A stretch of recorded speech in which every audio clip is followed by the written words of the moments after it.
There's a room inside your mind that you've never fully entered. It holds your most powerful memories, hidden patterns, core beliefs, and long-forgotten dreams. It's not locked, but it's protected.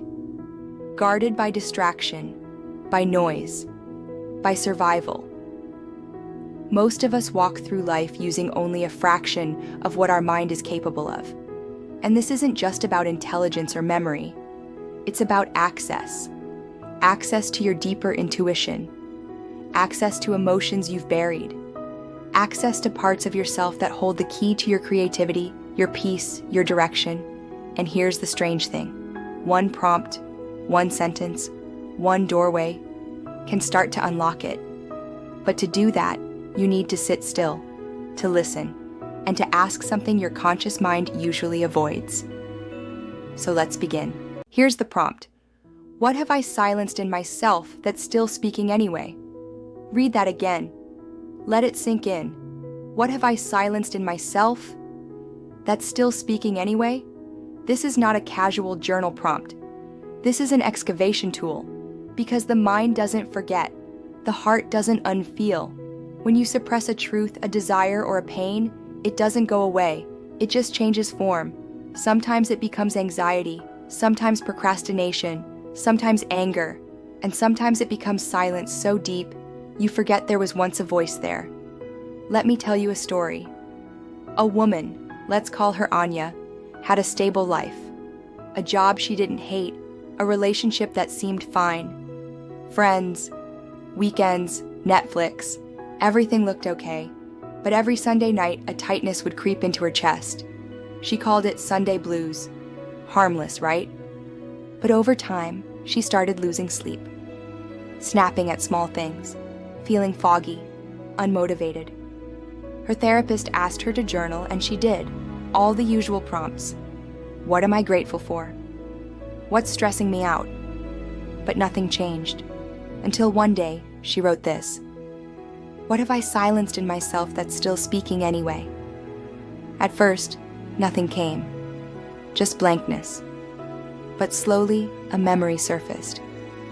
She remembered how, at 13, she'd wanted to be a writer. She remembered how she used to stay up at night filling notebooks with stories. But her parents had dismissed it. Writers don't make money. Be practical. And so she became practical. She shut that voice up. She got the degree, the job, the normal life. But that writer never died. It just started speaking in other ways, in her boredom, her sadness, her restlessness. So here's the truth. When something deep within you gets silenced, it doesn't vanish. It waits. It echoes in your choices, in your self-sabotage, in your emotional fatigue.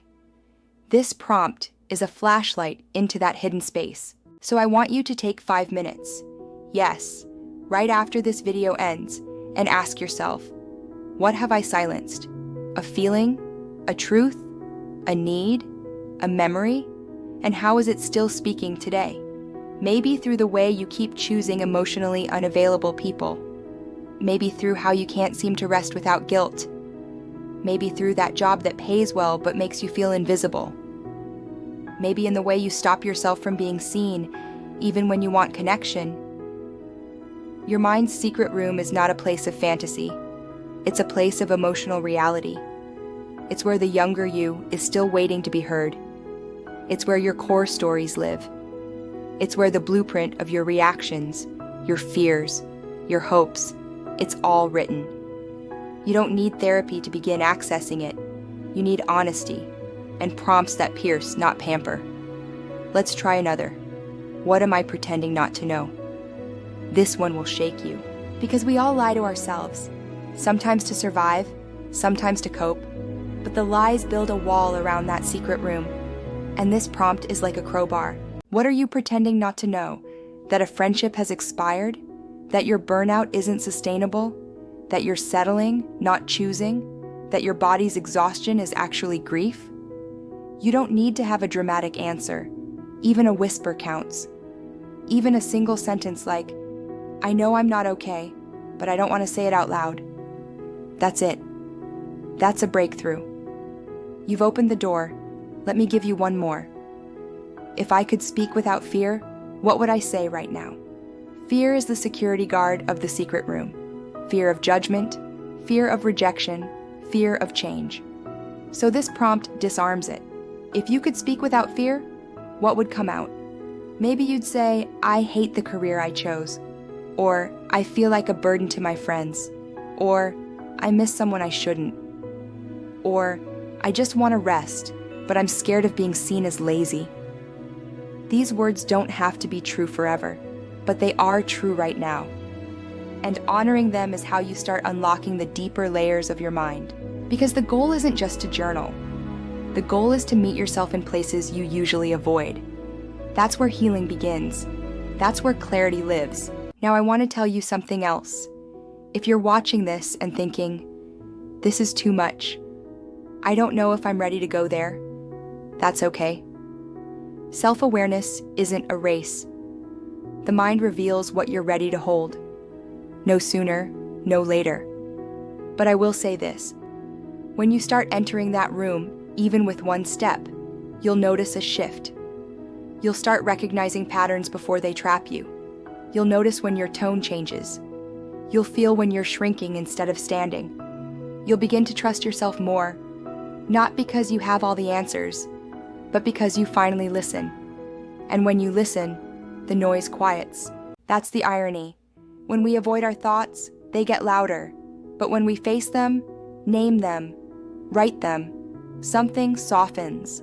The storm passes. So let's recap the 3 core prompts from this video that can unlock your mind's secret room. What have I silenced in myself that's still speaking anyway? What am I pretending not to know?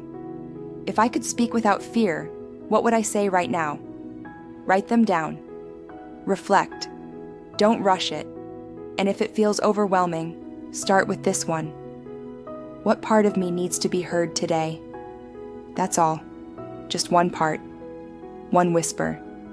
The rest will follow. This is not about becoming someone new. It's about reclaiming the parts of you that got pushed into the corners. The creative part, the angry part, the hopeful part, the honest part. They're all still there, waiting behind the door. And now you have the key. So go on, open the room. Your mind is ready. Your story is waiting. And you're safe to step in. Thank you for your time. If you liked what you heard, do consider subscribing and share this information with your loved ones. This is Prompt Yogi signing off.